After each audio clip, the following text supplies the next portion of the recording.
Um, some of you may know the story of how I came to church. It was about 3 years ago. I had no previous church experiences, and my dear friend Eddie Houlihan and I became friends in year 11. And at the end of year 12, he invited me to youth one night, and the rest was history. I attended Youth Weekly, I got involved with kids ministry, young adults, I loved worship, I loved the church, I loved the people. I fell in love with the most caring, passionate and sweetest guy I know, and his name was Jesus Christ. I'm kidding. I'm sorry, that was mean. I'm sorry, that was mean. That was mean. Okay, I'm sorry. And all because I had the opportunity to walk through these doors and encounter the love of God. It's amazing. What's more amazing is that we are all capable of giving someone that same opportunity, just like Eddie did for me. Romans chapter 14 verse 22 says, "Blessed are those who don't feel guilty for doing something they have decided is right."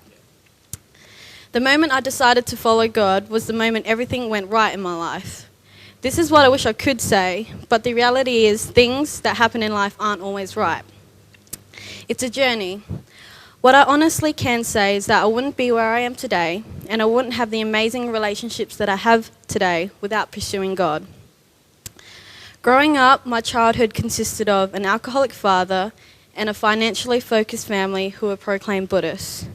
It might sound bleak, but when I put it like that, but surprisingly to me, I thought it's what normal families look like, because I wasn't the only one who was part of a family like mine.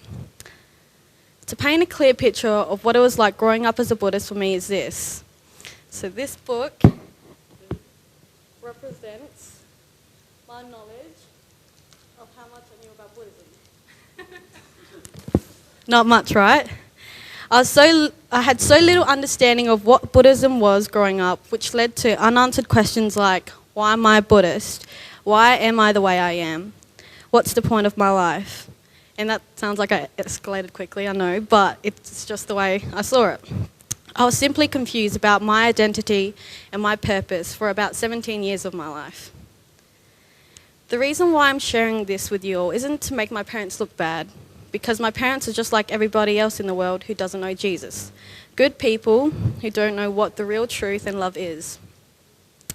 I'm blessed to have them in my life, definitely, but it's not easy when the people closest to you don't support you and what you believe in. Some of you can relate. I'll read the Bible verse again. Blessed are those who don't feel guilty for doing something they have decided is right.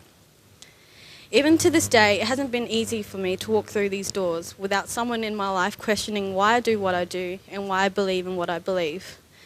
For example, transferring from a business degree to a social work degree because I've prayed about it doesn't really sit right with some people in my life. But it's the truth. God is the truth. John chapter 14 verse 6 says, "I am the way, the truth and the life." And if God's the way and the truth, I want my friends and family to know it too. The crazy thing is, 3 years ago, I was the first Christian in my family, but now I'm not the only one. And that's something to thank God for. I believe so, including my parents, by the way, that's really cool. I believe so deeply that we are all called to do great things for God in our lives. I just want to encourage you all to make God a priority in your life. Be passionate, be kind, be Jesus. Each of you are worth so much more than what the world deems as important. I truly believe that God wants to use all of us as individuals and as a collective to influence and impart the love of Jesus into our world. Take every opportunity that comes your way. Get involved. Get excited for what's to come. Young adults, we are called to make a difference. It's not easy, but hard work pays off. I'd like to finish off with this. The moment I decided to follow God, the moment I knew God was with me through the good times and the bad, was the moment the blank pages weren't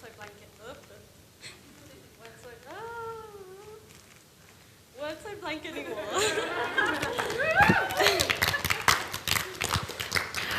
Reflect on how much God has done in your life.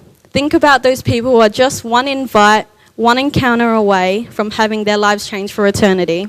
It's powerful stuff. Your story is just as important as mine. God is using each of our stories to bring hope and light in a broken and dark society. I'm unashamed to say that I need God in my life, that you need God in your life. We're all broken people trying to find answers to why we exist in some shape or form. And the only answer is following God, and it came in the form of Jesus. Thanks.